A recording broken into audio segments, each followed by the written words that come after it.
I'm Linda Thompson, and for the first time in too many years, I'm back at Graceland, where Elvis lived and ultimately died 29 years ago this week. Hi guys, I found this old interview with Linda Thomas from 1972-ish, and I just love the honesty in this interview. She's obviously asked about Elvis Presley and what it was like to be with him, and this is one of my favourite interviews. Let's start listening.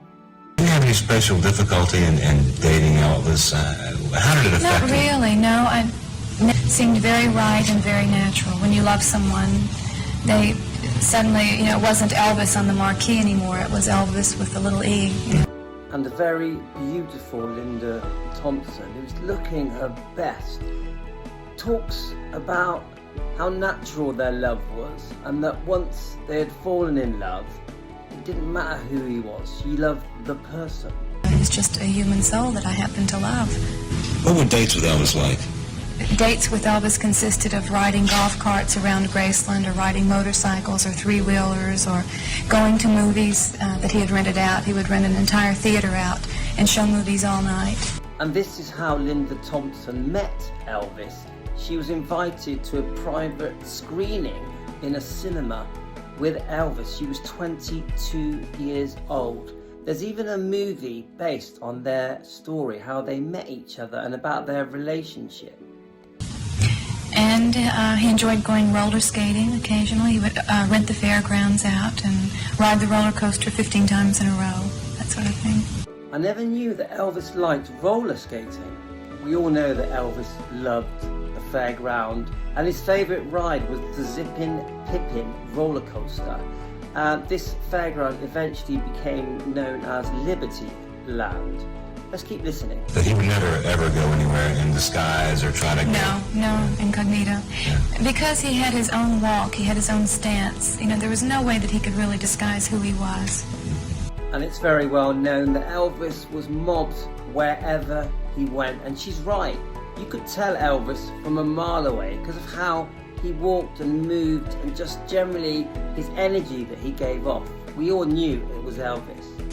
Not effectively. We tried going out a few times shopping, and we would make it halfway between the car and the door of the store. And people would just be all over us. They would converge immediately, and we would have to run back to the car. So it was very difficult for him to get out like a normal person.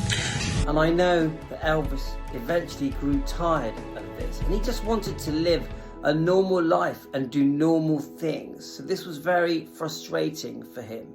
But at the same time, he loved the adoration he got from his fans because he loved his fans. When do you think Elvis felt the need to be so generous? It almost got to be second nature with him. It was just a facet of his character, like drinking a lot of water or whatever. That was just part of his nature.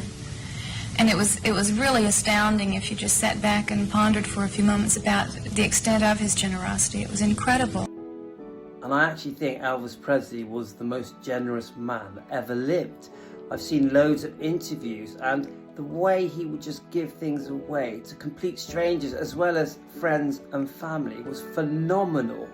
And it began, he told me the story, and I think it's really a sweet little story. When he was 9 years old, he said that he got saved in the Christian sense. And they were very, very poor in Tupelo, Mississippi, Elvis's family. He said he was dirt poor. And he suddenly was just filled with this wonderful spirit. And all he had in the world were comic books. So he took all of his comic books and he ran out into the street and he started giving his comic books away. Well, I hope you've enjoyed this short interview of Linda Thomas back in 1972. Just looking great, sounding great, and it's so clearly obvious that she absolutely adored and loved Elvis, and I think she still does to this day. Thanks everyone.